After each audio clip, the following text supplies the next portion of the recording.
Біздің жатақхана ол ерекше да. Шетелде бітірген, там, МГУ бітірген, там, Сингапурда Наньян бітірген, бірақ мұғалім болып жатыр. И получил, можно сказать, братьев на всю жизнь.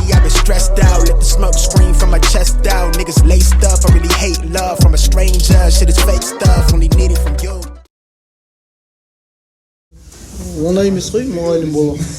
Бірінші өзінің нәпсісімен күреседі адам деген, айтқандай. Бар ғой бізде так өсіп мұғалімдер керек. Международный, да? Мирдің орын алған, бірақ мұғалім болып жүр мысалы. Бар ондайлар бар. Там шетелде бітірген, там МГУ бітірген, там Сингапурда Наньян бітірген, бірақ мұғалім болып жатыр да, или Америкада оқыған. Бір өз нәпсісімен күреседі. Ана достары бәрі кетіп баратады басқа жаққа қарай, ол жоқ, қалады. Бір осы үйде ата-аналармен күреседі екінші деген. Сен қуасың ба, типа несі мұғалім боласың, еще любой жерде жұмыс істей аласың ба? Жоқ, ол мұғалім болады. Ол да бір қиыншылық мысалы. Сосын туысқандар бар, тоже әңгіме айтады. Сосын келіп мұғалім болады mesela мысалы кейде. То есть сосын еще былай айтқан кезде айлықтарды былай айтады. Не ақти ғой, былай айтқан кезде. Сен айтқандай шетелде басқа бір компанияда, фирмада жұмыс істей алады спокойно. 2-3 раза больше ала алады да. Бар ғой бізде деген там примерлер бар. Бір ағайды, допустим, американский фирма жағады, айтишник. Допустим, давайте 20 тысяч, 30 тысяч долларов в месяц төлейді дейді да. А ол мияқта $1000 алмайды да, былай айтқан кезде. 20-30 тысяч и больше, в раз больше зарплата алады. Жоқ, ол қалады да. То есть материально тоже не вдохновляет. То есть мұғалім үшін там материально қарайтын болсақ, ол дұрыс емес та. То есть сондай айтуға болады. Сосын мысалы басқа қаладан келеді кейбір мұғалімдер, квартира жоқ, не жоқ, туысқаны жоқ мияқта. Бірақ келеді, мұғалім болады. Потом мынаны айтуға болады. То есть мысалы басқа мұғалімдер мысалы сағат 5-те жұмыс біте алмай кетіп қалады ғой, сен 5-тен ұстай алмайсың да оларға. Ұстау үшін сен доплата беру керексің да. Біздің мұғалімдер айтқан кезде ротациямен келетін мұғалімдер, олар то есть сағат 5-тен кейін де келеді, кешкісінде келеді, түнде де келеді, керек болса каникулдар, отпуск кезінде келеді, суббота воскресенье келеді. То есть, можно, они тоже могли бы там семьясымен там қыдырып жүріп, да, мысалы. Жоқ, олар келеді балдардың. Сол балдар үшін да, былай айтқан кезде. И үлгі болу керек балаларға. Ол да жандай қиыншылық та, жаңан. И в духовном смысле, материальном смысле жандай. Туысқандар қатынасында да. Соны да айтуға болады деген ғой. Да. Бізде сондай болған, Жанболат бейтаныз ба? Жанболат ма? МГУ-да оқыған. Сосын короче бізге келеді мұнда Оралда лицейге мұғалім болған. Ол да мировик. Мировик, да. 2 раза есть. Бронза, серебро. Біз бәріміз таңғалдық. Типа, Жанбота, что вы здесь делаете? Кім бар мысалы, жақсылық ағай бар, Талдықорған өзені. ИФО-дан, мировой физикадан золото алған адам ғой. Мұғалім болды да келіп. Сингапурдан бітіріп келді мысалы, Наньян па соны. Мұғалім болды мысалы. Басында келді, бір жылғанда бері мұғалім боламын дейді да. Сосын көреміз деп. Какой там уже 3 жыл қалды. Қазір сонда Эдлайтта олимпиада включен да просто. Сол жақта олимпиада қарайды Эдлайтта. Катертің ішінде бар ғой. Именно олимпиада жаңағылар соревнованиялар қарайтын. До сих пор балалармен жұмыс істейді да, былай айтқан кезде. Спокойно, сондай білімі бар, образованиесі бар, спокойно басқа жерде жұмыс істей алатын адам да, мысалы. Niggas laced up, I really hate love from a stranger. Shit is fake stuff, only need it from you. Yeah, crash land in the palm of my hand. That little flex wanna play by the coast. Carry the torch, I'm way up a Бастай ма? Иә, біз уже англис атырып жүр. КТЛ дейді. Вообще, бірінші ассоциацияда любой бітірген оқушы болсын, там оқу атқан оқушы болсын, КТЛ деген ең бірінші жатақхана есіне түсетін сияқты бірінші. Неге жатақхана? Басқа мектептерден артықшылығымыз осы да, көп мектептерден жатақхана бар. Жатақханада бірге тұрған балдар енді бұрында да интернатта тұрып үйренген адамдар көп айтады да, жатақхана күшті деп. Бірақ біздің жатақхана ол ерекше да. Неге ерекше? себебі онда тәрбиешілер бар да. А просто тәрбиешілер емес, андай специализированный дейді ғой, басқа квалифицированный тәрбиеші емес, жас тәрбиешілер да, жас мамандар, мысалға оқу жаңа бітірген, сондай бір жігіттер келеді да. И ол жігіттер просто так емес, мысалы жаңа 17-18-ге толады, оқу бітіреді и сразу келіп тәрбиеші болады да. И көбі сұрайды, мысалы, неге ондай жас мамандар, неге жас жігіттер, оларға өздеріне тәрбие керек емес па деген сияқты. Бірақ та шынымен ондай емес та. Неге ол тәрбиеші болып мына келеді? Ол шынымен бір ішінде бір ықыласы, бірдеңе ішінде бір ықылас, ниеті болады да. Просто так келе салмайды, бірақ и ол ақша үшін де емес, басқа үшін де емес. Жай тәрбиеші болғысы келеді, сол үшін келеді да. Ал ондай жаңа волонтерлар деп айтады көп жерде. Тағы да басқа көптеген жаңа заманауи атаулар бар ғой. Бірақ негізгі міндеті сол волонтерствоға ұқсайды да. Волонтерство неге ұқсайды? Себебі ол шын ықыласымен жұмыс істейді да. Ешқандай ол жерде ақша ешқандай рөл ойнамайды да. Жай не істейді? Оқушылармен жұмыс істегісі келеді да. Енді тәрбиеші болған кейін, конечно, міндеттері болады. Оның міндеті негізі менің білуімше тәрбиешінің 3 міндеті бар да. Ол қандай? Таңертең ояту, кешке мысалы сабақ жасағанда қастарында отыру, итек жатқызу да түнде. Отбой дейді. Бірақ та біздің тәрбиешінің тағы бір артықшылығы, олардың жасы оқушылармен кішкене ғана үлкен болғандықтан оларда бір не болады андай. Арасында поколениенің арасында үлкен бір разница жоқ, бір-бірін жақсы түсінеді. И сол үшін менің ойымша оқушылар жатақхананы қатты жақсы көреді, сол тәрбиеші үшін. Мен тәрбиеші жаңа міндеттері дейді, ол официальный міндет жаңа 3 міндет болса, оның өзінің бір қалаған тағы бір міндеттері бар да. Ол мысалы жаңа оқушыларға бірдеңе үйрету дейді да. Негізі тәрбиеші болып келудегі мақсат сол ғой, бірдеңе үйрету біреулерге. Бірақ та жаңа үйрететін кезінде ода жаңа айттық қой, мысалы тәрбиеші болу үшін негізі шынымен андай педагог болу керексің да, бір сенде диплом болу керек. Ал біздің тәрбиешілердің бір артықшылығы ол не? Ол короче лицей бітірді ғой, бір көйлек артық киген дейді да. Тек қана сол бір артықшылығы бар да. То есть сол оқушы жаңағы оқушы оқып отыр ғой, осы ненің бәрін көріп тастағанда лицейде не болады. И жаңағы тәрбиешінің тағы бір үлкен бір артық бір қасиет болу керек, қандай? Қатемен жұмыс істейді ғой. Ол просто қатесін түземейді. Ол қатесін түзе алмаса да, сол қатені келесі қайталамауға тырысады да. И сол қайталамаған үшін оқушыларға соны қайталамауды қалайды да. И дәл солай ол соған жеткізе бастайды. И соның арқасында мен ойымша да қанша жаңағы бір қателер шыға берді ғой. И тәрбиеші өзімізден и сол қателер жойыла беріп, одан да жақсы бір оқушыларымыз шығып жатыр да жыл сайын. Менің ойымша I came from the cold, used to rest on the floor. I stitch up my wounds, was born a soldier. Flipping the struggle, I'm taking it worldwide. Ал. Қайда оқасың? Назарбаев университет. Ничего себе. Қай жыл бітірдің сен да? 2009. Ботр. Уже как больше года, как закончил. Как ты вообще поступил в лицей, расскажи? Ну, когда я поступал в лицей, я, короче, в НИИ сдал, потом параллельно в лицей сдал. Там прикольная школа, короче. Родаки сказали просто, попробуй, хорошая школа несет. Я, не готовился и туда, и сюда. Потом в КТЛ поступил, и в нише резерве в 3-й стоял. Потом, в КТЛ, папа, это КТЛ Габар, нет, короче. Потом бардом КТЛ, короче. Тема. Там дисциплина, учеба, еще хороший интеракшн с родителями. Вообще в целом все устраивало. Мұғалімдерский состав темский был, сплоченность, родителям, и мне все нравилось. Потом в конце 7 класса ништан, приглашение говорит, короче. И с того я понял, что я люблю лицей, и, то, что, лицей все дигнся. Все я выбрал, и, все дальше.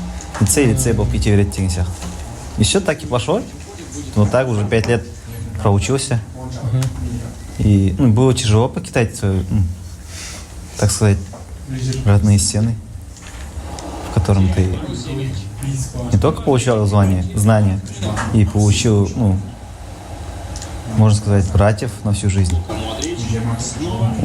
Незабываемые моменты. Незабываемые моменты, беззаботные времена. Допустим, сейчас в универе нужно обо всем думать, о еде, где ты завтра проснешься, с кем ты общаешься, про ассайменты, которые учителя задают. Про все это надо думать, а в лицее, было такое время, когда, ни о чем не думаешь, есть где жить, есть что кушать, родаки, деньги дают, допустим, на кантин. Все нифигово. И надо этим дорожить, по идее. Say it is what it's supposed to be. Say it loud, but I mean it too, yeah. Talk that good. Жалпы бізде лицейде барлық оқушылар жатақханада қалады. Жалпы бала деген ауданнан болуы мүмкін, немесе қаладан болуы мүмкін, маңызды емес, барлық қалу керек.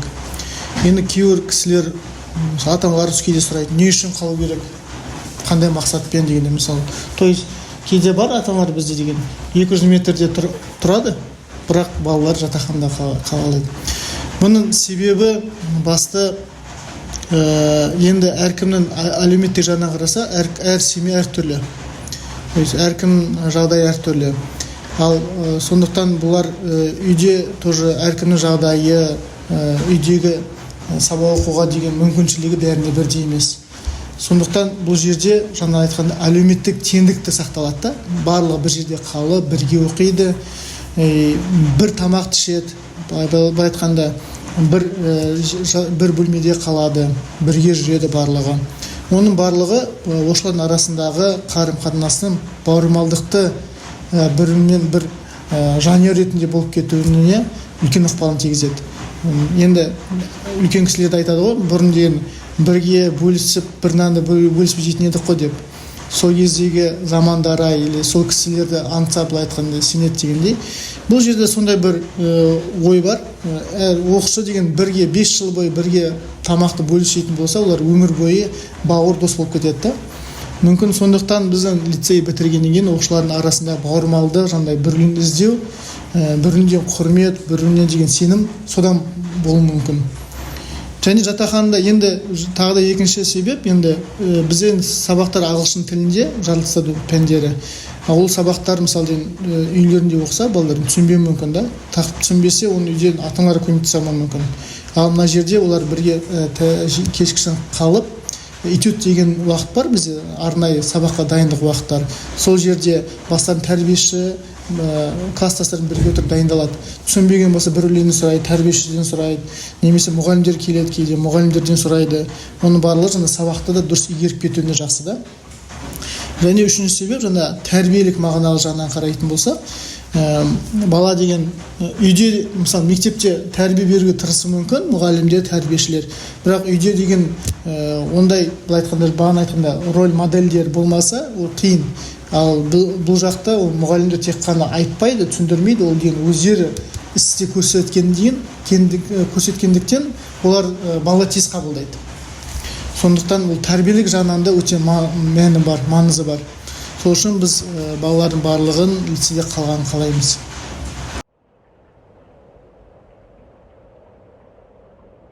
Не үшін, мысалы, көп лицейде кездестіремін, тәрбиешінің не үшін аби дейді? Не ол? Негізі ол баяғыдан қалып кеткен бір андай обычай деп айтсам қате болады. Баяғыдан қалып кеткен бір салт дәстүр деп айта берейінші, салт дәстүр деп айта берейін. Неге аби? Себебі біздің лицей кезінде түрік ағайлар келіп ашты ғой. И сол кезде оларда түріктер болғанда. И олардан оқушылардың көзінше бір статусын қою үшін, то есть үлкен екенін көрсету үшін бір-біріне аби деп айтатын болғанда. Негізі аби деген сөздің түпкі мағынасы ағаби деген түріктің сөзінен келеді, аға деген. Аға тек аға емес, бауыр деген мағынаға келеді. И солай сөйтіп бір-бірін аби деп жүрген, и оқушылар да ойлағанда, мүмкін аби деген бір статус шығар, сондай шығар. И одан кейін ол тәрбиешілерін қатты жақсы көріп кеткеннен кейін, сол абиді бір статус есебінде қабылдап алғанда оқушылар. Бір статус есебінде қабылдап алады. Оның ешқандай, мен ойымша, андай бір жаман несі жоқ, ол просто бір статус есебінде қабылдауға болатын нәрсе сияқты. Бірақ, конечно, енді кейбіреулерге ұнамауы мүмкін ол. Енді сол үшін де біз жұмыс жасап отырмыз, бірақ енді біз қинамаймыз да ешкімді там аби деп айтпа деген сияқты. Ол просто айтамыз, давай ағай деп сөйлесейік деген. Бірақ енді оқушылар өздері қалайды да, себебі олар да осындай бір статусты көргісі келеді, немесе бір осындай статусқа жеткісі келеді өздері де. Себебі аби дегенді көрді, и олар сондайға жеткісі келеді. Бір идеал ғой оларға бір аби дегенді, мысалы. Неге? Себебі қарайды, жап-жас жігіт көп әңгіме айтады дегенде, көп өмірден өткен әңгімені айтады, и сол әңгімелерден бір жақсы түйін шығарып оларға жеткізе алады да. И просто түйін шығарып жеткізбейді, сол түйіндерді өзі солмен жұмыс істейді да. И солай жұмыс істеген үшін оқушыларға ол өтімді болады. Ең үлкен бір күшті бір қасиет деп ойлаймын өзім. Сіз өзіңіз тәрбиешіңіз туралы қандай нелеріңіз бар? Воспоминания, не есіңізде қалды? Мен тәрбиеші болып келдім ғой. Жоқ, өзіңіздің тәрбиешіңіздің, сіз лицейдегі. Мен тәрбиешім, мен лицейге ең алғаш түскенде бізде андай болды да, жатақханаға бүкіл оқушылар жатпайтын еді. Тек ауылдық сондай жерлер болатын еді. Бірақ мен жатақханаға жаттым каким-то образом, білмеймін. Бірақ сол кезде мен білген жоқпын жатақханаға жататын 1 сентябрь. Короче, тұрмын далада. Ол кезде телефон ештеңе жоқ қой. Менде болған жоқ, точнее. Далада тұрмын. Сосын бір кезде тәрбиешім келеді. Сен маған әкең хабарласып, бүгін жатақханада қаласың дейді. Мен шокпын, короче, менде ештеңе жоқ. Үстімде костюм шалбар тек қана. Жалғыз өзім тұрмын, короче, не істерімді білмей. Шынымен кішкентай бала, жаңа 7-ші класс, сен ештеңе білмейсің әлі. Вообще ештеңеден хабарың жоқ, вообще лицейге бірінші рет келіп жатсың. Тәрбиешім келді қасыма. Қасымда жүрді да просто. Просто қасымда жүрді да. Анда апарды, орнымды көрсетті. Маған сол жетті, короче. Болды да. Одан кейін мен тәрбиешім ешқашан айтқан кеткен жоқпын, короче. Ешқашан ол туралы жаман сөз ешкімге айтқызбайтын едім, мысалы. Тағы бір өте ұнаған бір қасиеті, короче, әрқашанда мейірімді да, ешқашан жоқ деп айтпайды. Мысалы, қолынан келгенше көмектеседі, мысалы. Қанша көрдік қой, мысалы, жатақханада жатқаннан кейін ол заттардың бәрін көресің да. Мен үшін тәрбиеші ол қалай айтсам болады. Әкемнен, анамнан кейінгі бір адам ғой. Шынымен сен одан үлгі аласың, ол саған біраз зат үйретеді да, көре аласың көп нәрсе. Сол мен бірінші тәрбиешім Еркебұлан Аби деген болды. Неден? Атырау КТЛ. 2011 түлегі. К лицею надо, типа, как сказать, относиться как, видишь? По-родному, что ли, не знаю, типа, для лицея можно делать много чего, потому что, по-любому, хоть килет есть же, типа. Вот и для лицея, допустим, келесен, младшеклассникам что-то объясняешь. Давай так, основные 3 фактора, которые ты получил в лицее. В лицее? Самое главное – это воспитание. Типа, допустим, воспитание, где вообще в целом понимание, как себя вести с взрослыми, как себя вести с младшими, как вообще, типа, уважать родителей, уважать людей, которые старше тебя, если даже они, допустим, если они даже что-то плохое делают, ты по-любому, типа, они старше меня, типа, и не знаю, типа, мені ата-анамен құрдас кісілер болады, типа, по-любому я должен вот так относиться, деген сияқты, по-любому болады, типа. Воспитание. Да, воспитание очень классное, то, что, типа, у нас, в лицее у нас такой треугольник, типа, учитель, ученик и ата-ана, деген сияқты, родители. Типа, это вообще классно, то, что, допустим, помимо учебы у нас там какие-то, много мероприятий очень, даже, там, Наурыз, он прям есть же. Типа так, я почти что уверен, что так нигде не проходит Наурыз. Типа, да, как в лицее у нас все так организовано, прям такой азарт отчасти. Своеобразный азарт какой-то есть. Типа там родители прям тырысат, прям, типа, аямай те же, баламның мектебі үшін там. И потом свой Наурыз өтеді, типа, киіз үй құрады, потом там, ат алып келеді, жылқы алып келеді, анау, мынау, там. Типа, все организовывает, там, вклад прям колоссальный. Не только от родителей, и от учителей.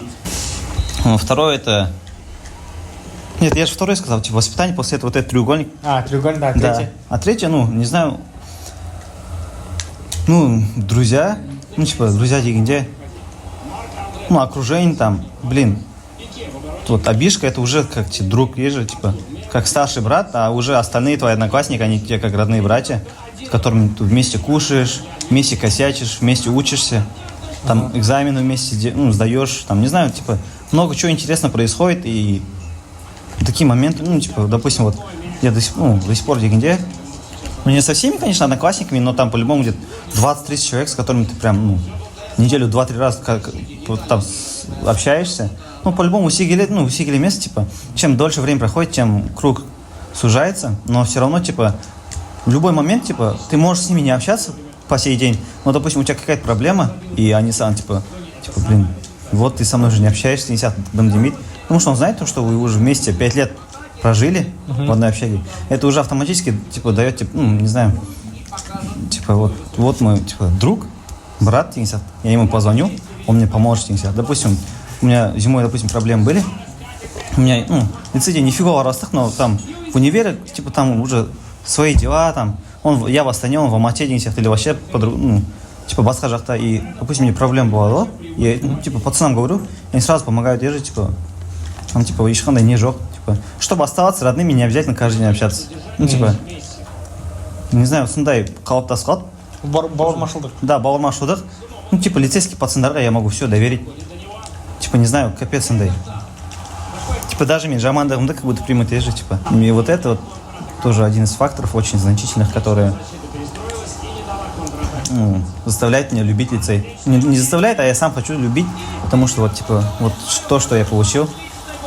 Не знаю, я капец счастлив и капец, ну, типа, басқаларынан, типа, вот у меня есть вот это, типа, мақтаналам, по идее. То, что у тебя есть такое. Да, такие друзья. такие друзья, не только друзья, вот такая, ну, типа, такие воспоминания. Там, допустим, Миша, ну, у меня тоже друзья есть там из Ниши, из РФМШ, типа, у них таких нету, типа, есть же. У них как-то там по-другому, типа. Да, вот по-любому для них это тоже своеобразно какие-то теплые воспоминания, но видишь такие, блин, типа, Андрей. Просто со стороны смотришь, типа, блин, типа, камон, это вообще, типа, ну, дефолт деген сияқты айтасың, ну, типа, как, типа, простая вещь деген сияқты. А в лицее, не знаю, там, просто, там, бір ғасыр там тамақ ішкен уже как будто для некоторых это уже, типа, блин, фу, типа, вы чё, не, типа, масса нормально деген сияқты, или чё, дикие деген сияқты, же. Ну, по идее, это абсолютно нормально, ну, я там так считаю. И это капец, ну, не только из-за этого люди сближаются, но это капец, типа, тема нәрсе, то, что, типа, вы как, типа, родной, как будто бір семьяда тұратын балдар сияқты относитесь друг к другу, и вот это капец, типа, радует. Жоқ, жаңа лицей дейді ғой барлығы. Лицей дегенде просто біреулер ойлауы мүмкін мектеп деп та просто. Бірақ мысалы любой адам үшін мектеп ол екінші үй дейді ғой. Мысалы екінші үй болған үшін ол бірінші үйден алған тәрбиесін сол жақта бекітеді. А лицей сондай бір бекітуге менің ойымша өте бір жақсы керемет жерде. Жаңа айтады да кейбіреулер қалай қыздар балдар бөлек оқиды дейді ғой. Мысалы менің ойымша именно осы фактор баланың адам болып қалыптасуына, именно адами қасиеттері, құндылықтары қалыптасуына өте үлкен бір септігін тигізеді. Мысалы былай алысқа кетпей ақ қояйын, өз үйімнен қарайын да. Мысалы менің екі ағам бар. Екі ағамнан менің айырмашылығым үлкен да, ата-аналарым айтады. И ол, конечно, лицейдің арқасында да. Мен лицей көп рахметтер айтамын, неге мен осындай бір адам қылып шығарды. Мен реально уже андай, мысалы, дұрыс жолдан кетіп бара жатқан жерден бүйтіп тартып ұстап алды да, давай оқы сабақ деген сияқты. Үйрен, алда әлі өмірің бар деген сияқты. Көп рахмет айтуға болады. Мысалы, лицей ол просто мектеп емес та. Реально, менің ойымда. Мен үшін ол бөлек орны бар. Тек мен үшін емес шығар, бүкіл оқыған осында бітірген адамдар үшін бөлек орны болады. Ой, бразерхуд деуі мүмкін, там біреулер. Бауырым деуі мүмкін да. Кардеш дейді жаңағы. Оның бәрі бар, конечно, да. Бірақ ең маңыздысы лицей ол лицей да. Ол мен басқа жаққа барсам дәл осындай бір атмосфера, осындай бір система, осындай бір достарымды ешқашан таба алмаймын деп ойлаймын. Ну, қарапайым екеуміз мысалы, былай қарасаң вообще таныс емес адамбыз ғой. Өмір таныспас дедік, біз таныстырған не ол лицейде. И бір-бірімізді біз алыстан-ақ тани береміз да. Не болса да, короче. Даже сіз мені былай танымасаңыз, сіз маған көмектесеңіз да, егер мен лицейден екенін білсеңіз. И дәл солай ол тек бізде емес, ол бүкіл жерде солай да. Мен точно білемін, что ертең бітіргеннен кейін мен тағы да қалып қалмайтынмын да. Жаңа Әл-Фараби айтқандай, тоже адамға тәрбиесіз берген білім адамзаттың қас жауы. Ондай пример көп, мысалы, кезінде өте гений адамдар шықты, олар не істеді? Атомный бомба жасады, допустим, да, мықты гений, бірақ білімі мықты, бірақ адамзатқа өте зиян нәрсе жасады да. И олай болғанша лучше білімді дұрыс қолданып, ол үшін бірінші адами құндылықтар керек, тәрбиесі. Вот сондай жасалса, сондай адам болса, ол біздің қоғамға сондай керек та. То есть айтайын дегенім сол. То есть мықты білімді адам керек емес қазір. Білімді адамнан көрі, білім алып адам деген күшті нәрсе жасайды да, бірақ оны өзінің қалтасына жасайтын болса, одан қоғамға қандай пайдасы бар? Қатты пайдасы жоқ. Мұнда супер стартап жасасын, мысалы Қазақстанда, ол супер. Бірақ оның барлығын игілігінде Қазақстанға емес, өзінің қалтасына ойлайтын болса, одан қатты жоқ. Ал адам деген кішкентай нәрсе жасасын, бірақ ол қоғамға пайдалы нәрсе жасасын, оның қадір көп та. То есть, егер Қазақстан болашағын ойлау үшін жаңағындай бірінші жаңағындай қасиеттер керек. Оны жаңа бағанағы айтқандай модель болу керек та. Бірінші мұғалімдер өздері модель болу керек. То есть ол мұғалімдер ол может үлкен жетістікке жеткен жоқ, стартап ашқан жоқ, мысалы деген үлкен бір бизнесмен болған жоқ, бірақ мен сенемін, ол көп мұғалімдер ондай потенциал бар да, бола алады. Бірақ олар жертвует, да, этим. Сол маңызды, то есть модель болу. Тәуелсіздікке мен негізі былай да, мысалы, лицейде оқыған любой бір оқушыда немесе түскен, точнее, оқыған бір любой оқушыда мен ойымша андай подсознательно бар, менің түбінде, сознаниесі түбінде мен тәрбиеші боламын деген бір ой болатын сияқты. Мен ойымша. Түскен кезде ма? Уже оқып жүрді да былай. И сол кезде андай бір подсознательный бір ой пайда болады сияқты. Не үшін ондай ой пайда болады? Менің ойымша тәрбиешісін көргеннен андай бір атмосфера бар ғой осында. И сол атмосферадан шыққысы келмейді, немесе осы атмосфераны ары қарай да өмірін соңына дейін көргісі келген соң ба. Себебі лицейде бір андай атмосфера бар. Бауырмашылық деп айтуға бола ма білмеймін, қалай айтуға болатынын. Бірақ реально сен қарапайым бір мысал айтайын да, мен оқушы болғанда мен заттарымды, короче, любой жерге тастап жүре беретінмін. И мен уверен боламын, неге? Ол затты ешкім алмайды, короче. Ойлаңыз да, сондай бір не бар, круг бар да, сонда и сен ол жерден реально кеткің келмейді.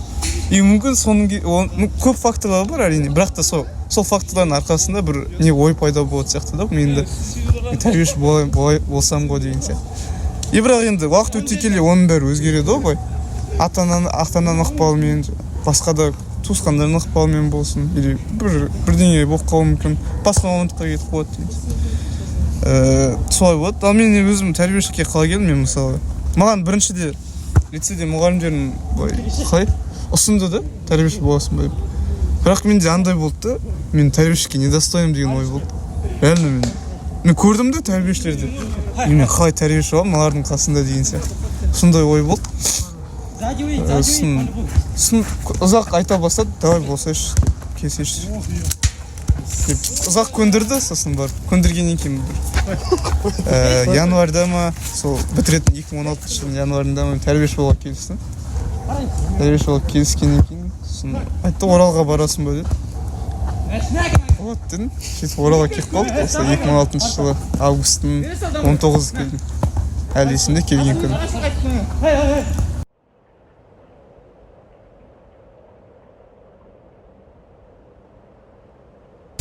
Мысалы біз кейбір ата-аналар сұрайды, не үшін балаңызды беріп жатырсыз дейді. Мысалы, вот мен дейді, бірінші лицейге берген кезде, может, білім үшін береді, тәрбие үшін береді. Көп ата-аналар тәрбие үшін береді. И бұл дұрыс выбор, да, то есть мен тоже Астанада бір жұмыс істедік, бір частный мектепте.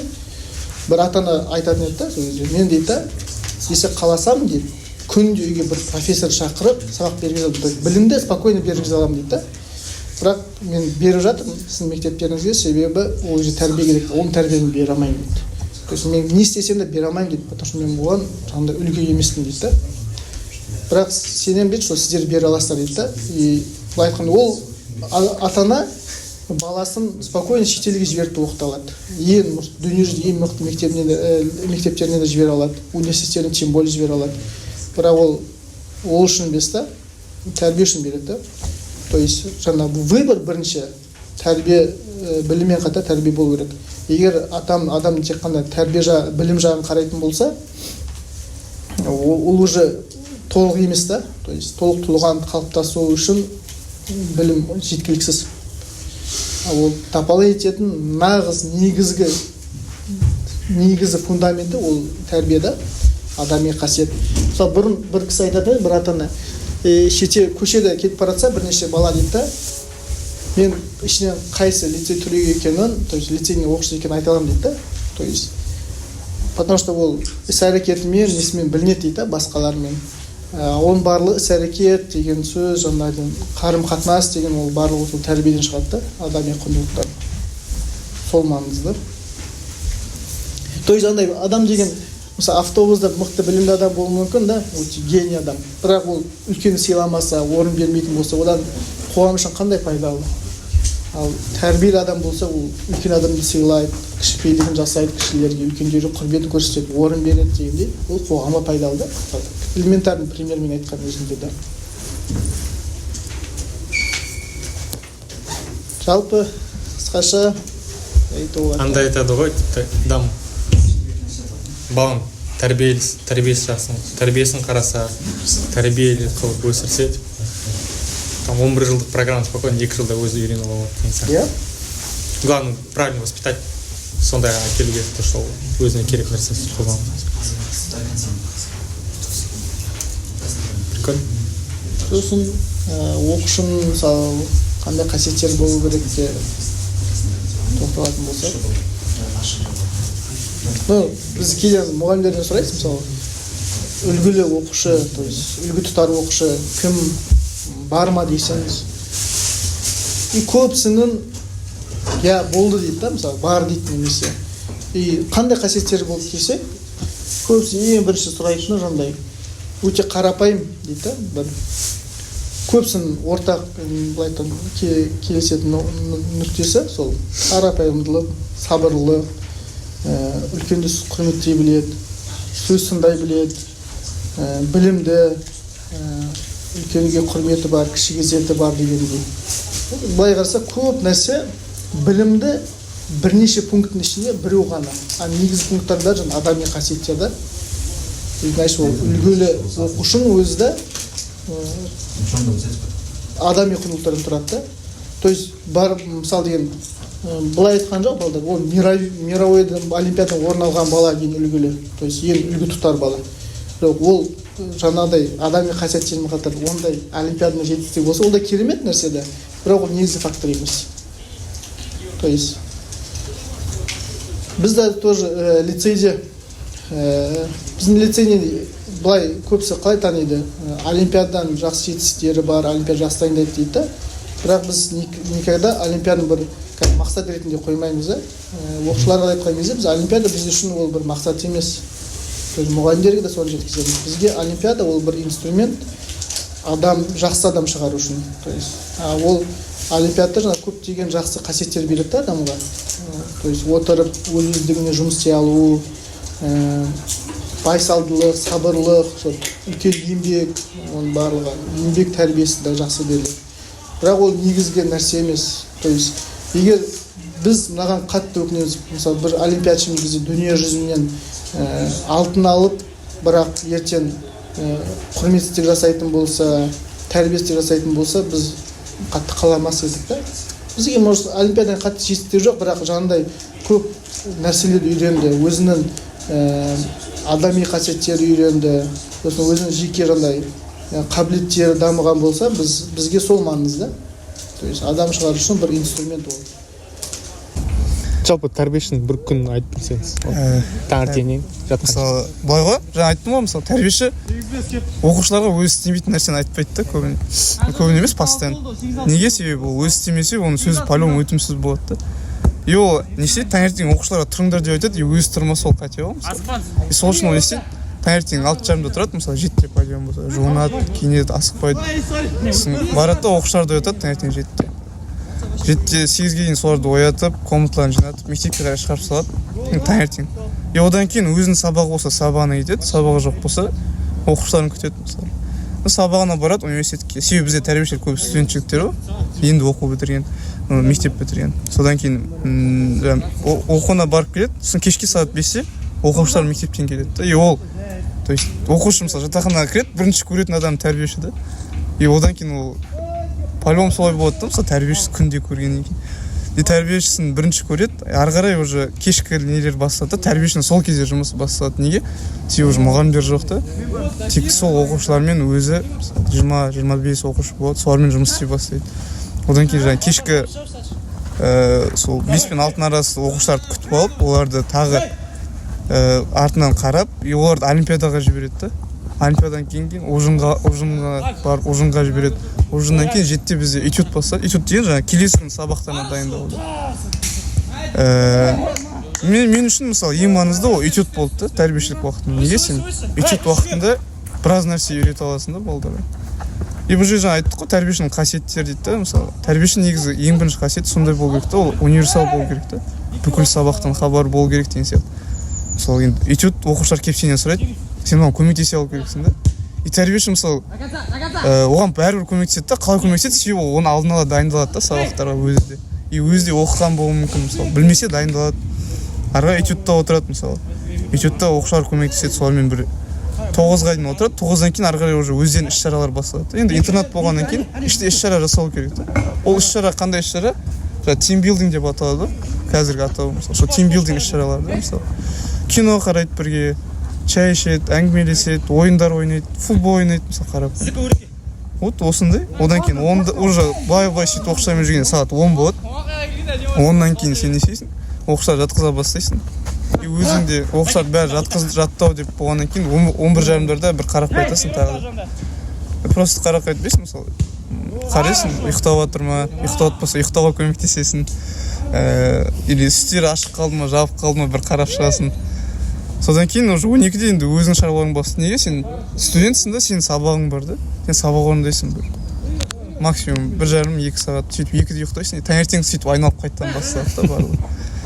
Бірақ қиын көрінуі мүмкін шынымен де. Мысалы студенттік кезде адам енді тез шаршайды ғой, мысалы себебі студент болу оңай емес, мен өзім басымнан өтті да. Студент болу шынымен тяжко, егер шынымен оқысаң. Бірақ сен осы екеуін совмещать етсең де, сен білмеймін, сен мысалы реально бір адами қасиеттерің жақсы деген сөз ғой. И сен көп уақытыңды мысалы басқаларға қарағанда оқушыларға бөлесің да, сен уақытың бос болмайды. Андай уақыт бос болу ол адамды былай басқа жаққа қарай итере бастайды да. Сен уақытың бос болмаса, еще артыңнан сен ерген інілерің деп айтайын, оқушыларың деп айтпай ақ қой. Інілерің болса, сен оларға әрқашан үлгі болуға тырысасың да. Сөйтіп түнгі 2-3-те жатып, қайттан таңертең 6:30-да тұрып, сол жалғаса берді. Әдебиетшінің күні солай. А как тебе лицей в плане образования? Ну, лицей образования, топовое, потому что, допустим, когда я пришел, типа, лицей мне дал образование, которое... Тут просто образование берется так, как ты должен сам развиваться. Типа, сильно тартат, по возможности, по максимуму, мугалимдер. Буквально мугалим сильно тартат. Там, допустим, как бы ты плохо не учился, сильно шхармать, тебе могут, пригрозить то, что шхарпсайт. Но, по идее, лицей, это такое место, где сен, как бы, шке оқымасаң да, сен, шхармайт, но сені максимум тартат, мұғалімдер. Даже, Құдайға шүкір, менде өзімде сабақтар жақсы болды, но есть одноклассник, который, там, 3 алады, но оларға там ұрсат, но все равно есть же, мұғалім, как-то тянет, видно это мұғалімнен.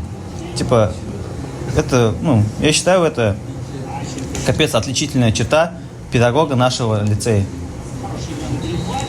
Еще, образование у нас не только, в плане, там, науки или, там, гуманитарии, просто у нас еще образование и, как, тәрбие сияқты, есть же, образование жизни, как будто, у нас как будто в лицее есть отдельный урок, отдельные педагоги, от которых ты можешь брать пример и,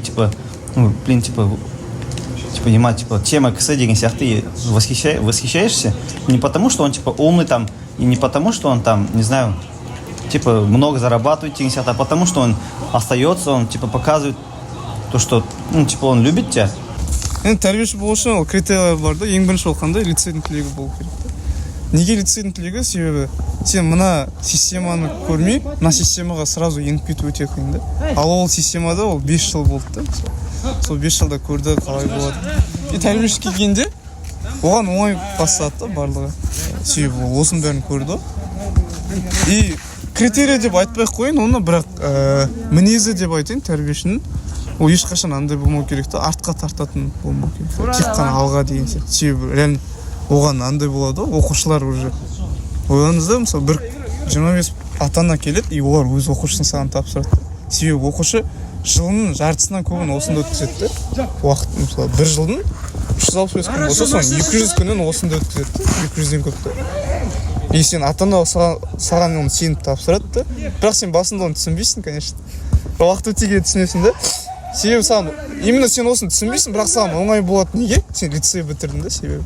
Сен осының бәрін көрдің, короче. Сен спокойно жұмыс істей аласың да, себебі енді лицейге түскеннен кейін сенде примерно қалай айтайын, сенің қызығушылықтарың да бірдей болады олармен да. Барлығы болмаса да бір-екі қызығушылық бірдей болуы мүмкін, и оның өзі қатты бір рөл ойнауы мүмкін да балаға әсер еткен.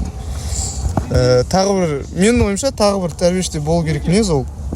Қалай айтайын, адаммен психолог дейсем, адаммен жұмыс істей білу керек та. Мысалы, себебі жаңа оқушы лицейге түскенде ол примерно 13-17 жас арасы ғой. 13-17 жас арасы ол реально любой адамда бір қиын кездер болады да. И сол кезде сен жаңа сабырлықпен оларды күтіп ала алмасаң, саған қиын болады да. Осындай сабырлық, еще психолог болу керек деп ойлаймын өз басым. Маған осы қасиеттеріме өте қатты көмектесті тәрбиешілік өмірі. Шынында естейсіз, халықтың арасында енді көбісі мынаны түсінбейді да, неге сізде лицейлерде ұл қыздар бөлек оқиды дейді, неге дейді да. Оны оқушылардың да сұрауы болады, олар да келіседі деп ойлаймын пікірлерінен. Біріншіден, бұл адами психология тұрғыдан қараған кезде енді адам жаратылысында бар да, ол мен қыз бір жерде болса, ол жаңағыдай, мысалы, ұлдар мен қыздар бірге оқыса, мысалы, ұлдар лицейінде дейік, бір қыз болсыншы, ол жерде бала деген басқа ойлар болады да, то есть ол мен қазір, может, қалай былай айтқан кезде шашым қалай, жақсы ма, дұрыс па деген сияқты емін еркін болмайды, то есть бала сам собой болмайды да ол жерде. Значит, ондай болмаса бала толықтай ашылмайды. Мысалы, ер бала үшін ол өте маңызды. Ер балдар, мысалы, тек қана ер балалардың арасында оқыған кезде ондайға көп, жаңағыдай былай айтқан кезде екінші реттегі мәселелерге көп көңіл бөлмейді да, и уже емін-еркін ашылады өз бала. Өзінің толықтай қабілетін көрсете алады, өзінің нақты қандай екенін көрсете алады. Сосын білесіздер, мысалы, ұл қыздар даму ерекшеліктеріне қараса, қыздар тез дамиды. Солай ғой. И мен аралас мектепте де жұмыс істедім қыз ұлдардың. Ұлдар менее активны да ол кезде. Потому что қыздар шамалы тез жетілетін болғасын, олар активны болады да сабақтың үстінде. Оқушы ұл бала деген даже біліп тұрса да, оған қатты жауап бермейді. То есть үндемейді, оның байсалдығына байланысты болуы мүмкін. Бірақ көбісінде қыздар активны болып келеді да. Ал ұлдар лицейінде қараса, мысалы, ол жерде жұмыс істеді, мысалы, ұлдар спокойно ашылады да. То есть жаңағыдай факторлар әсер етпейді да, дополнительный факторлар. Значит, олардың ойлары басқа нәрсемен толмайды. То есть мен қазір қалай киініп отырмын, шашым дұрыс па, жоқ, ол маңызды да, тазалық жағынан ол да маңызды, біз ол маңызды емес деп айтпаймыз. Бірақ оның барлығы адамның ойын орын алады. Айтады ғой, адамның миыда бір компьютер сияқты, оның да былай айтқанда памяті да не да, орын бар да. То есть біз бос нәрсемен көп толтырсақ, негізге алатын нәрсеге келген кезде біздің орын болмайды да, біз дұрыс ойлай алмай қаламыз, дұрыс керек информацияны қабылдамай қаламыз да. Сонда жағынан біз максималды түрде балаларымыз толықтай білім, тәрбие алу үшін ойлары басқа нәрседен толмау керек та. Сол да маңызды. Мысалы, шетелде де, Америкада, мысалы, Англияда, бұрынғы Британияда көбісінде қарасақ, жаңағыдай аралас емес, жеке ұлдарға или қыздарға араласқан мектептер көп ой жақта. И олардың мысалы білім көрсеткіштері де жақсы. Сол үшін ол бұрыннан келе жатқан бір жүйелер де бар да олардың. То есть бұл ноу-хау емес, Қазақстан тек қана біздің лицейлер жасалған нәрсе емес, бұрыннан бар да. Жалпы соны айтуға болады. Не үшін ол қыздардың бөлек болған жақсы да. В общем, бір-біріне алаңдамау үшін. Алаңдамайды. Ал кейбіреулер айтады, мысалы, ертең қалай олар үйленеді, қалай жүреді, ол проблема емес деп ойлаймын. Бүкіл лицейдің түлектері де үйленіп жатыр, барлығы. Әр нәрсе өз уақытымен да. То есть мысалы, сізден қалың киімді деген жазда кимейсіз, күн ыстық тұрған, оның өзінің уақыты бар болады да. Сол сияқты адамда жетісуінде де бір өзінің кезеңдері келеді. Үйленетін кезде ол проблема емес, үйленеді, сол үшін деген сияқты. Ал қазір баланың жас кезінде, ол білім, тәрбие алу кезінде басқа нәрсемен айналыспау керек та. Любимый учитель лицей. Любимый учитель? Твой. Мой? Ну, по идее, ондай жоқ, но блин, по идее, Смаилбей тем учитель. Смаилбей? Да. Почему? Короче, ну, не знаю, ондай. Типа, есть же... Ондай, типа, он мені... Есть же, типа, ондай, короче, экзамен болады. Ну, просто мне сам сол ұнайтын еді, типа, экзамен болады. И потом, короче, мой одноклассник был, олимпиадчик по математике, испаник. Ага. И потом этот... Ну, короче, екеуміз жарысамыз всегда, и потом там митка деп тұр универде, там квизы бывают, допустим, там сабақтардан, там 5 сабақ керек, короче. Мен аламын да, ну, стараюсь, короче, максимум быстрее закончить, чем мой одноклассник. Потом, короче, заканчиваю, потом Смаилбей, типа, ондай типа, есть же, капец, ну, не знаю почему нравится, но, блин, тема мугалим, короче, типа, и уроки тем преподает, и приколы классные, и футбол тема играет, ну, типа, с ним не скучно. Ну, типа, То не есть знаю. не только хорошо преподает, еще Да, помимо да, он человек вне просто, учебы, типа. да, вот просто, типа, он, много чего умеет. да, много чего чему умеет. можно научиться. У него, ну, типа, учитель, ну, от которого я могу брать пример, типа, не знаю, тема мугалим. Ну, типа, даже если там ол маған, типа, акаляды, ұрысты, это не значит, что я, типа, не должен его любить. Типа, не знаю, ну, просто он человек классный. И одан пример алуға много вещей үйренуге болады, и үйрендім одан. Ну, типа, просто у него еще дисциплина очень хорошая. Типа, он, андай, қатал, талабын қояды өзінің. А мне самому нравятся учителя, которые талап қоят, потому что, ну, типа, просто маған, типа, я получаю образование лучше, когда со мной строго учителя, ну, типа, вот, типа, условия соцсетей, и у меня, типа, не знаю, мотивация, что ли, какая-то появляется, там, с типа стола, а, типа, не халява есть же. Типа, если маған халява берсе, мен халява тиіп жүререм просто. А если, типа, вот маған талаптар қойса и заставляют, если талапты орындауға, типа, не знаю, мне наоборот как-то охота есть же, типа, истеуге. И Смолобей был таким учителем, то есть, который, типа, ну, өзінің талаптарын орындаталды. Типа, его слова очень ценились, не только среди учеников, и среди учителей. Типа, ну, не знаю, капец, тема вот, и вот, не знаю. Я бы хотел, чтобы он у меня в универе преподавал, допустим, калкулус, там, первый, второй. Жалпы қандай шарттар бар лицейге мұғалім болу үшін? Лицейге мұғалім болу үшін ең бірінші шарт жаңағы бала мұғалім үлгілі болу керек та, өзі үлгілі болу керек. То есть не только сөзбен, ісімен де үлгі тұтатындай адам болу керек. Көркем мінезді болу керек, мінезі жақсы болу керек, балалармен жұмыс істеу керек, қарым-қатынас жақсы құра алатын адам болу керек. Ең бірінші ол білімнен бұрын сол да маңызды. Білім, былай айтқан кезде, мұғалім егер жақсы бір путеводитель бола алатын болса, то есть там жақсы ссылкалар көрсете алатын болса, ол бала білімді любой жерден алады, то есть интернетте доступно бар, онлайн алады. Бірақ маған басым ол емес та, мұғалімге үлгі болу керек, модель болу керек та, оқушыға деген. Себебі біз мысалы қоғамда мынаны көреміз ғой, көп балдар мысалы темекі тартады, арақ ішеді. Неге? Хотя мысалы ата-анасы айтпай ма оларға, жоқ, ол болмайды, ол дұрыс емес деп айтады ғой, айтады сен. Но проблема то, что көбісі өздері айтады, бірақ өздері соны істейді да. То есть и ол балаға өтпейді, ол по-любому. Бала я деуі мүмкін, бірақ на самом деле ол ешқандай әсер жоқ, ол по-любому өзін білгенін, өзін көргенін істейді. Ондай көп примерлер бар, что бала тек айтқанды емес, көргенді істейді да. То есть айтады да, молданың айтқан не, істеген істеме, айтқанын істеме, там істеген істе деп, или наоборот па. Сол сияқты бала сондай ғой, губка сияқты бәрін нетіп алады. Ал сол үшін шарт бірінші мұғалім өзі үлгі болу керек та. Екінші жаңағыдай нету керек. Өзінен бұрын басқаны алда қоя алу керек та. Мәселен түрік ағайлар бұрын айтады, федакарлық деп мысалы. Педақорлық. Педақорлық қой, бұл айтқан кезде қазақшасы, өзін ол үлкен қасиет та. Бана бәрі взаимосвязано, бір кімде шоп жаңа өзі мұғалім болу үшін жаңа жертва етеді да. И ондай адам мұғалім болса, ему там проблема емес, келіп мысалы уақытын жақта жертва ету, допустим, балалармен там күндіз түні бірге болу олармен, потому что олар уже осознанно келген да, уже мұғалім болуға. Сол үшін сол ерекшеліктері басты сияқты қазір. Ал бізде өкінішке орай көп жағдайда не ғой?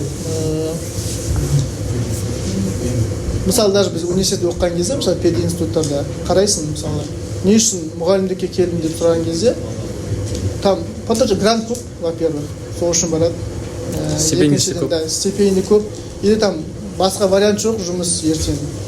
И былай содан сұрайсың ғой, ертең сен бітіргеннен кейін мұғалім боласың ба дейді. И көбісі мұғалім болғысы келмейді так-та. И там мұғалім болғысы келетіндер мұғалім болады, бірақ мысалы давай зарплата жақсы бір жұмыс предлагать етсе басқа бір фирмада, ол спокойно кетіп қалуға дайын да. То есть а бізде ондай емес та, жаңағыдай айтқандай, мықты олимпиадшылар да мұғалім болып жатыр.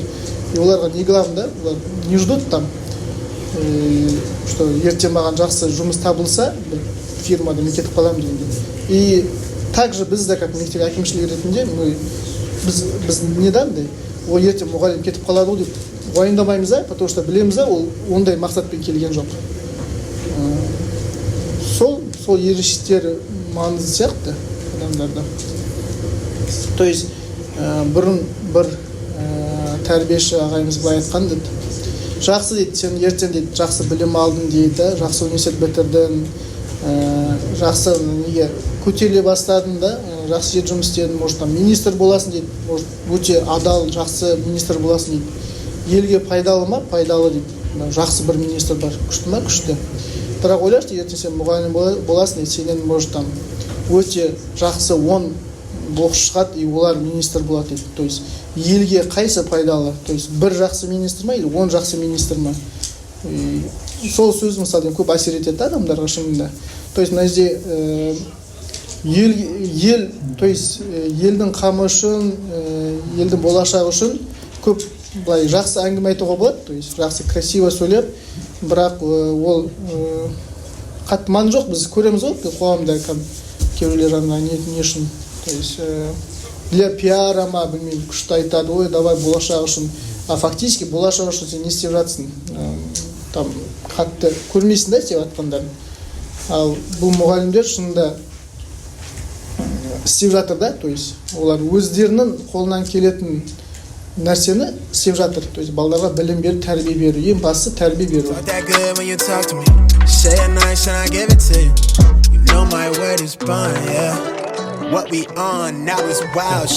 Үшінші қабат, үшінші қабатта біз балаларға қосымша ғана білім, яғни олимпиада дайындалу, үйірмелер жұмысына арналған қабат. Осы жерде мысалы мына жерден бастап та болады. Мына жерде балаларымыз әдеби кітап оқушына арналған орын. Енді мектепте кітапхана деген күндіз-түні жұмыс істемейді ғой, мысалы белгілі уақытта жұмыс істейді.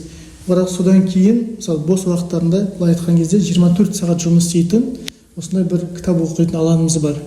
Бұл жерде балалар өзін емін-еркін отырып олимпиадасын дайындалуға болады, немесе әдеби кітаптарын оқи алатын жер. Яғни біз қолымыздан келгенше балаларға қосымша өздерін жайбарақат сезіну үшін, былай айтқанда үй комфортында отырып, дайындалып, кітап оқу үшін арналған жерлерді жасауға тырысамыз.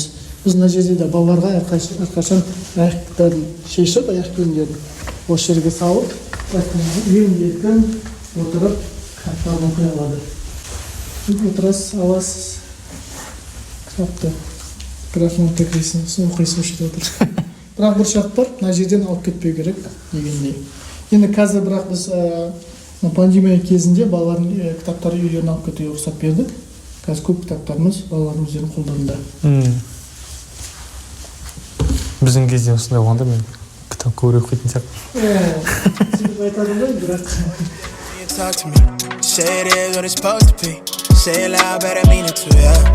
орналасқан жерлерін қарайтын болса, біз енді жалпы лицей қаланың сыртында орналасқан, бұрынғы лагерь базасы десек, сонда санаторий базасы бұрынғы.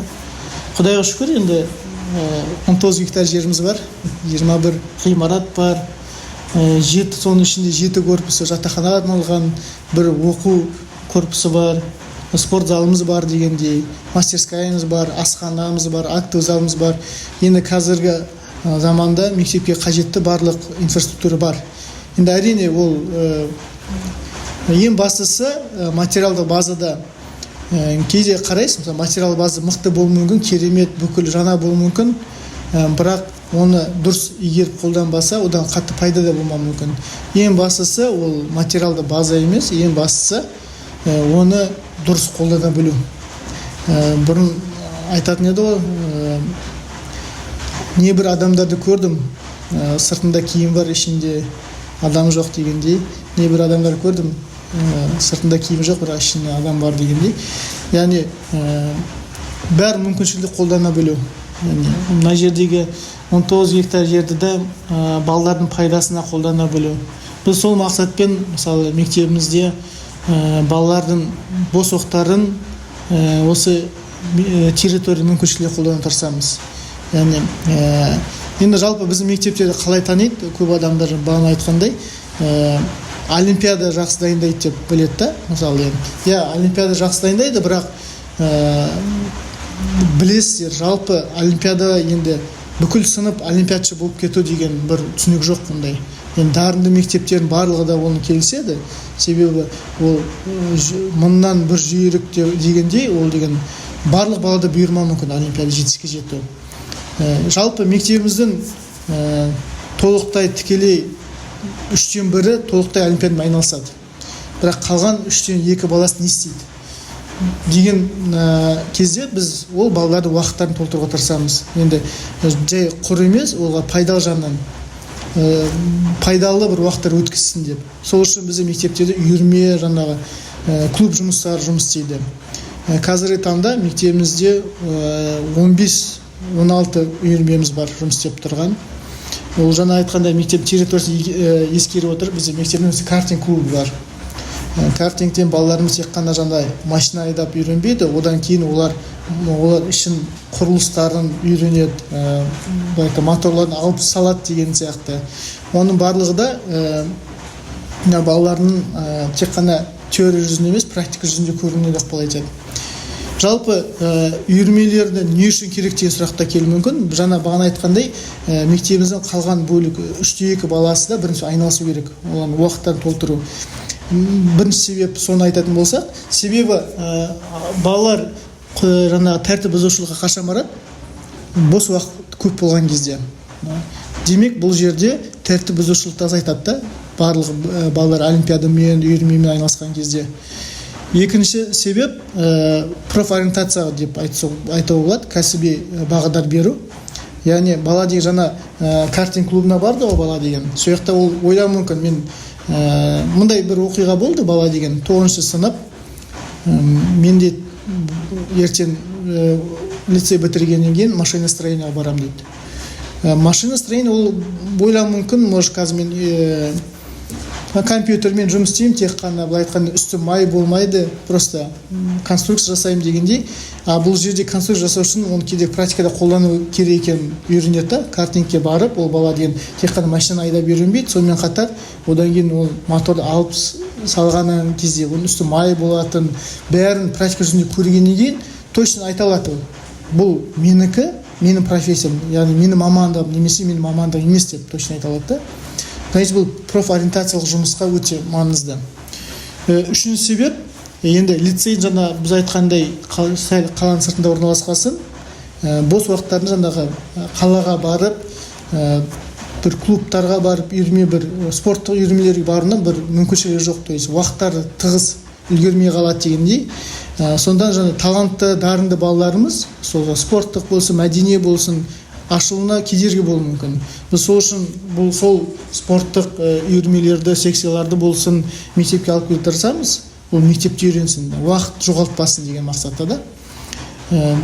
Яғни айтқанда балалардың таланттылығы, дарындылығы артсын, жойылмасын дегендей. Және төртінші себеп, бұнда өте маңызды себеп деп ойлаймыз қазір таңда. Білесіздер, жалпы білім жүйесі әлемде екіге бөлінеді. Жалпы біреу қатты теорияға мән береді, бір жүйе, екінші практика мән береді. Енді дүние жүзіндегі топовый университеттерді қарайтын болса, ең мықты университеттер дүние жүзіндегі көбісі Америкада. Америкадағы білім жүйесі сәл практика бағытталған. Тек қана теорияда емес, практикада. Ол жерде практика бағытталған университеттерде жандай қабілеттерге қатты мән береді оқушылардың. Яғни тек қана академиялық білімі емес, сонымен қатар қосымша қабілеттері болу керек. Себебі бұлар былай ойлайды. Егер де бізге келген студент дейді, өте активны бала болса, ол мысалы бір үйірмеде жүргізетін болса, активист болады, ол университетке пайдасы бар ба? Бар пайдасы. Екінші, ол ертең елге қайтқан кезде дәл сол балалар, активист балалар, активный балалар ол елді басқарады дейді. Сол себептен олар жаңағы өте активны жандай қосымша қабілеттер балаларды алуға тырысады, студенттерді. Ал былай қарасақ, жандай академик білімі мықты студенттер тәкті оларда жаңағы Азияның құрлығынан келеді, негізі Қытай, Корея деген сияқты, Сингапур деген сияқты сол жақтан келіп жатыр да. бізден балдардың жаңағы сол университетке түсу үшін қосымша қабілеттер болу керек. Жаңағы ол қайырымдылықпен айналысу керек, ол спорттық жағынан жетістігі болу керек, ол мәдени жағынан болсын, қарым-қатынас болсын, сол жағынан бүкіл мүмкіншілік болу керек. Яғни бала тек қана сабақпен айналыспау керек та. Жаңа олимпиадасы бол, спортпен айналысу керек. Сол үшін біз жаңа үйірмелерді бұл бағытта дамытуға тырысамыз. Яғни төртінші себеп бала өзінің сол жан-жақты дамып, ертең болашақта университетке түсуіне пайдасы болсын деген ниетпен үйірмелерге мән береміз. Балалардың бос уақытын толтыру үшін біз үйірмелер бар дегеніміз, олардың біреуіне көрейік. Технокол осы жерде. Осындай бір шағын бөлмеміз бар. Бұл жерде былай айтқан кезде балдар софтвермен, компьютермен, хардверлермен жұмыс істейді. Яғни компьютер ішінде құрылғылар мына жерде көрсеңіздер болады. Мысалы, компьютердің ішіндегі құрылғылар қандай бар екенін, олар не екенін, қандай жұмыс қызмет атқаратынын бәрін біледі. Осы клубта балалар уже компьютердің өзі құрастырылады. Олардың қандай пайдасы бар? Даже өздерінің элементарный пайдасының бірі, мысалы, үйден компьютер бір сөніп қалып істемей қалып жатса, олар өздері ашып та көре алады да. Уже біз обычно деген ондай кезде қосылмай қалса, там сервис шақырамыз дегенде, может балалар өздері қарай алады, сосын ішкі құралдардың схемаларын да түсінеді да балалар деген. Жалпы балалар үшін компьютер ашып жаба алады, өздері жұмыс істей алады. Соның негізінде мына склад болған бөлме еді, осы складтан жұмыс істемейді деген компьютерді бір 10 шақты жұмыс істейтін компьютер шығарды балалар өздері. Сонымен қатар балаларға біз қазірден бастап мына принтерлер істемей қалған, және проекторлер болса соларды жөндеуге тырысады ішіндегі. Или айтады, мына ашып көрдік, мұндай бір деталь жетпейді екен, біз заказ беріп алғызып, уже істейтін халге келтіруге болады. Енді келесі этапқа келіп жатырмыз. Біз қазір осындай балалардың компьютермен, жаңағы, то есть мындай планшет, телефондармен, смартфондармен жұмыс істеу, яғни істемей қалған планшеттерді балалар өздері жөндеуге деген сондай біз келесі этапқа өттік. Қазір мына жерде уже құрылғылар бар, оған арнайы керек, жаңағы паялкалар болсын, микроскоптар болсын, әртүрлі құрылғылар болсын, жаңа тексеретін солармен балалар жұмыс істеп, уже былай айтқан кезде болашақта олар өздерінің планшеттерін, смартфон жөндеуге болады. Оның қандай пайдасы бар? Даже балалар ертең деген университет бітірген кезде жұмыс таба алмай жатса или өз мамандығы ұнамаса, олар может осы негізінде, осы клубта үйренген негізінде олар өзінің ертең может сервисін центрлерін ашып, өстіп өмірін жалғастырып, семьясын асырай алатындай болады да. Вот қазірден бастап осындай дағдылар үйреніп жатыр. Жама. Олардың жетекшілері бола ма? Иә, бізде көп үйірмелердің жетекшілері көбінесе біздің ішкі мұғалімдеріміз. Мына жерде мысалы информатика мұғалімдері немесе тәрбиешілер солар жетекші болады, үйретеді, өздері үйретеді, плюс балалармен бірге үйренеді. Бірақ кейбір мысалы картинг сияқты үйірмелерімізде бізде немесе байдарка сияқты үйірмелерде сырттан бізде арнайы мамандар келіп, сол үйірмелерді жетекшілік жасайды.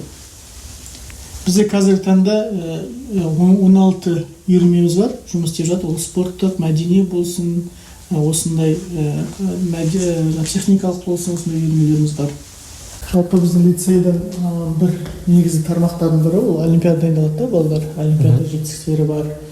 Енді 2006-та ашылды лицейіміз, содан бері республика пәндік олимпиададан 120-дан астам орындар бар. Бұл негізгі пәндерден ғана. Химия, физика, биология, информатика, математика дегендерден. Сонымен қатар халықаралық дүниежүзілік олимпиададан да орындарымыз бар. Олардың да саны 80-дей. Енді соңғы жаңалық ретінде айтсақ болады, биыл осы жақында Сингапурда, енді биыл онлайн болды олимпиада, бірақ Сингапурда өту керек еді. Дүниежүзілік информатика олимпиадасы болды. Оған тек Қазақстан 4 бала қатыса алады командада, құрама командада. Сол құрама команданың бір мүшесі біздің оқушымыз болды. Барып келді, енді құрмет грамотасындай орын алып келді, яғни грамота негізінде. Енді жалпы олимпиада сол, енді соңғы үлкен жетістік сол деп айтуға болады. Оның алдында осы 2020 жылы Жалтыков халықаралық олимпиадасында біздің 2 оқушымыз орын алды информатика пәнінен. соңғы жетістіктеріміз осы. Республика олимпиадада тағы да информатика пәнінен биыл Мақсаты Жамбыл деген оқушымыз дүниежүзілік олимпиадада барды. Ол бала 9 сыныптың арасында абсолют бірінші болды Қазақстан бойынша. Шымбай Алмас деген оқушымыз 10 сыныптың арасында абсолют екінші болды. Екеуі де алтын медаль иегері болды. Және де 9 сынып оқушымыз Өксікбаев Тимур деген баламыз, ол күміс медаль алып келді республика олимпиададан. Жалпы айтқанда соңғы жетістіктеріміз осылар. Одан бұрынғыларды айта беруге болады. Бірақ дүниежүзілік олимпиадына тоқталатын болсақ, биыл біздің 4-ші баламыз қатысып тұр, жалпы біздің тарихымызда. Оған дейін 2015 жылы бізде 2015 жылы информатикадан, географиядан қатысқан, 2016-да физика мен географиядан алған. Сол жылы 2016-да дүниежүзілік олимпиададан физикадан бір баламыз қола медаль алған. Содан кейін биыл Мақсат Жамбыл деген баламыз информатикадан қатысып отыр. Енді жалпы бұл Батыс Қазақстан облысында тек қана біздің балалар қатысқан осы уақытқа дейін. Былай қарасақ, біздің олимпиадаға саласында облысқа қосқан үлесімізді айтуға да болады. Жалпы қысқаша айтқанда олимпиаданың жетістіктері солар. Мына жерде қарап тұрғандарыңыздай белгілі көптеген жарыстарда облыстық деңгейде, республика деңгейде балаларымыз жеңіп алған кубоктарды тұр мына жерде. Жаңа ең басымдылар, ауқымдылар жаңа айтып кеткен балалардың жетістіктері. Вот сұрақ Арман мырза. Осы лицей оқушыларының олимпиададағы жетістіктерінің сыры неде? Неге басқа мектептерде ондай жетістіктер көп естілмейді или көрінбейді? Ең бастысы, енді сыртқа көрінген жағын қарайтын болса, балалар дарынды балалар. Біз енді емтиханмен қабылдап аламыз, балаларымыз дарынды. Мұғалімдеріміз былай айтқанда еңбектеніп, солардың жемістері десек болады. Бірақ ең басы бұл жерде мұғалімдердің ықыласы деп айтуға болады. Мұғалімдер ықыластарымен балаларын дайындап, былай айтсақ, мұғалімдеріміз де жаңағы сенбі, жексенбі демейді, негізі отпускі демейді, мысалы мейрам күндері демейді, балалармен бірге дайындалады, балалардың қастарында әрқашан жүреді. Бұл жерде олимпиада дайындық кезінде балалардың қасында болып, оларға қолдау көрсету маңызды. Мүмкін ең үлкен сыр сол болуы мүмкін. Ал былай қарасақ, дарынды балалар көп жалпы Қазақстанда, елімізде, бірақ олардың барлығында олимпиада шықпауы мүмкін. Олимпиададан жетістікке жету үшін жаңағыдай дарындылық, бірінші балалар, екінші мұғалімдердің ынтасы, ықыласы болу керек, олардың аянбай еңбектену мәселесі. Сол кезде ғана ұштасу мүмкін жетістіктер. Жалпы айтқан кезде жаңағы сыр сол мұғалімдердің ықыласы болуы мүмкін. Жақсы, рахмет. Себебі былай қарасақ, балаларымыз, мұғалімдеріміз, мысалы кейде жас мұғалімдер, жаңа бітірген университет, бір ағында ықыласпен жұмыс істегенде ол жетістікке жетіп жатады. Яғни бұл жерде может тәжірибеден бұрын білімнен, может мұғалімнің білімділігінен де бұрын сол мұғалімнің ынта жігері, ықыласы болуы мүмкін. Мына жерде бөлмелер бар. Мына жерде математика олимпиада бөлмесі. Оқушылардың жұмыстары ма? Оқушылардың жұмыстары, біздің фотоклубтың жұмысы. Өздері балалар түсіріп, осындай кейбір фотолар фотошоппен өңделген, кейбіреулері балалардың жеке өздерінің өнімдері. Барлық фотолар интернеттен алынбаған, біздің мектептің территориясынан түскен фотолар. Қарап отырсаңыздар, өте жақсы бір табиғатты көрсетілген, бейнеленген фотолар. Как называется? Не знаю, как называется. Числа Фибоначчи. Послушай, 1, 1, 2. Спираль. Да. Мен мына жерде айтқандай физика олимпиада бөлмесі бар, химия олимпиада бөлмесі, мына жерде биология, мысалы бүйтіп көрсек бір бөлмені. Осындай жағдайда балаларға олимпиада бөлмесі бар. Мысалы осы жерде балалар бос уақыттарына келіп, сабақтарын олимпиадасында айналып тұрады. Мынау биология үшін арналған бөлме. Тек қана биологтар отырады. Тек қана биологтар отырады. Осы жерде болашақ биолог мамандарымыз осы жерде бастап дайындалады. Мында кітаптар жатыр ма? Мына жерде енді олимпиада үшін бастысы жаңағы әдебиеттер, сол әдебиеттердің жерде әртүрлі биология саласында кітаптар бар. Енді ескі кітаптар болуы мүмкін, бірақ өте маңызды кітаптар, өте қажетті кітаптар, осы жерде балалар осы кітаптарды оқиды. Тек қана қазақша орыс тілінде емес, сонымен қатар ағылшын тілінде де кітаптар оқиды. Кэмпбелл деген олимпиадшылар біледі, биология олимпиадшылар. Олимпиаданың негізін қалайтын кітаптарды біледі. Сізді биолог болған сияқтысыз ғой? Біз химик болдық, бірақ бірге отыратын едік. Біздің кезде бөлек болған жоқ. Биологтармен бірге отыратын. Кэмпбелл, есімізде. Сізде кезінде оқушы болған кезде биолог болғанбыз, сол үшін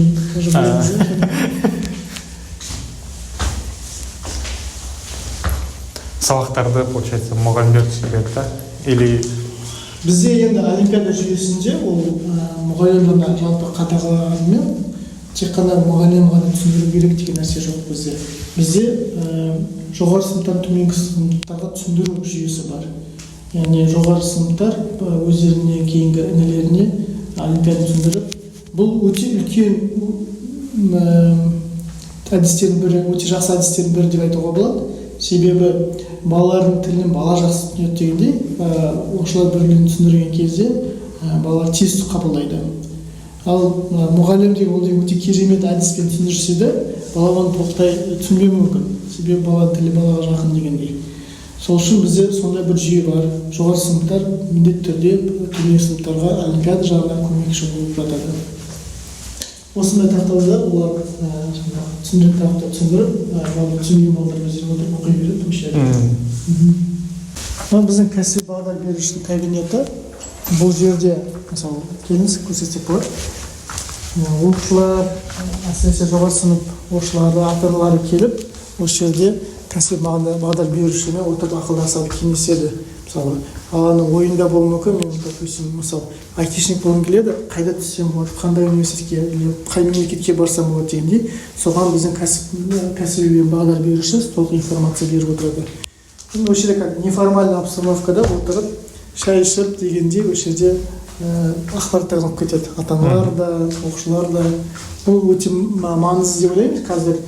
Себебі деген статистика бойынша Қазақстанда жоғары оқу орнын бітіргеннен кейін 60% дипломмен жұмыс істемейді. Бітірген мамандығы басқа, бірақ жұмыс істеп жатқан басқа болып жатады. Сондықтан балалар дұрыс бағыт беру мектептен кезінен, олар дұрыс мамандық таңдап дұрыс университетке түсу өте маңызды. Сол үшін біз бұл кәсіби бағдар беруге өте мән береміз. Сол үшін біз қолымыздан келгенше кәсіби бағдар берушіні көптеген семинарларға жіберуге тырысамыз. Онлайн болсын, офлайн болсын, оларға жетілдіру үшін, немесе бір университетке келіп жатса, шетелдік университетте солармен байланыс құруға, немесе онлайн түрде олармен байланыс құруға өте мән береміз. Сөйтіп ол адамды жетілдіріп, балаларға көмекші болып жатады. Жалпы лицей бітіргеннен кейін біздің көптеген оқушыларымыз өздерінің қалаған университетіне түсу мүмкіншіліктері бар. Себебі оларды бұл сияқты дайындалған дайындықтар негізінде олар деген Қазақстан ең мықты университетіне түсе алады, шетелге түседі. Ондай түлектеріміз көп. Біздің Америкада, Англияда оқып, немесе Азияда, Кореяда, Японияда оққан түлектеріміз бар. Олар сөйіқті жақсы университетті бітіргеннен кейін келіп Қазақстанға көбісі қызмет етіп жатыр. Үлкен-үлкен нацкомпанияларда, немесе үлкен бір бизнес алаңында, немесе мемлекеттік қызметтерде көбісі жұмыс істеп жатыр. Жалпы біздің бүкіл лицейлердің, білім-инновация лицейінің бір жүйеде болғандықтан, мысалы біз қазір айта аламыз, біздің түлектеріміз уже министр дәрежесіне жетіп жатыр дегендей. Мысалы, Бағдат Мусин қазір Қазақстанның осы цифрализация саласындағы министр. Мысалы, ол да бір білім-инновация лицейінің түлегі.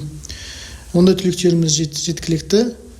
Сондықтан мектептегі алған білімдері, яғни біздің лицейде алған білімдері, олардың болашақта жақсы маман болуына үлкен түрткілер болып жатыр. Енді әр мектептің жетістіктері сол мектептің қандай екені сол түлектермен білуге болады. Жалпы біздің түлектерімізді біз әрдайым мақтанамыз. Біздің мектебімізге түсу процесі жалпы мына кезеңдерден тұрады. Жалпы 2 кезеңнен тұрады. Бірінші жаңа математика, логика, қазақ тілі, тарих емтихандарын тапсырады. Екінші кезең дәл сол емтиханда тек қана сұрақ саны көптеу. Бірақ екінші турға барлық балалар қатыса алмайды, тек қана бірінші тур кезеңнен өткен балалар ғана қатыса алады. Имтиханға қатысу мүмкіндігі тек қана 6 сынып бітіріп жатқан оқушыларда бар. Біз әдетте имтихандарымыз, қабылдау имтихандарымыз сәуір айларында басталады, сәуір, мамыр айында. Бірақ енді биылғы жағдайда бізде деген ол еліміздегі жағдайға байланысты маусым және тамыз айларында болды. Біздің мектепке дейін орыс мектебінен де қазақ мектебінде оқушылар түседі. Яғни мектептің статусы қазақ мектебі болғанымен бізде жаңа жаратылыстану пәндері ағылшын тілінде өтеді. Сондықтан орыс мектебінен де келіп оқитын балаларымыз бар, өзге ұлттардан да оқитын балаларымыз бар. Жалпы әрине ол балаларға басты кезде мысалы жаңа Қазақстан тарих сияқты сабақтарда қазақша оқиын болуы мүмкін орыс мектебінен келіп. Бірақ уақыт өткен сайын олар үйреніп сол қазақ тілінде меңгеріп жатады балаларымыз. Сондықтан орыс мектебінің балаларында оқыса да ешқандай қиындық болмайды деп ойлаймын. Бастапқы кезде қиындық бар, әрине, кейін бірақ үйреніп кетеді. Сол. Рахмет. Красавчик, Русик. Да? Неге? Life is lit, take a breath. It's it. Now it's wild. This shit a trip. Life is litty, shit a gift. Bitch, I'm him. I don't really lack nothing. Drip black fish, hit the splash button. Niggas landlocked, too bad for 'em. And they liable to talk, but it's mad rubbish. It don't mean nothing. From the sword trying to make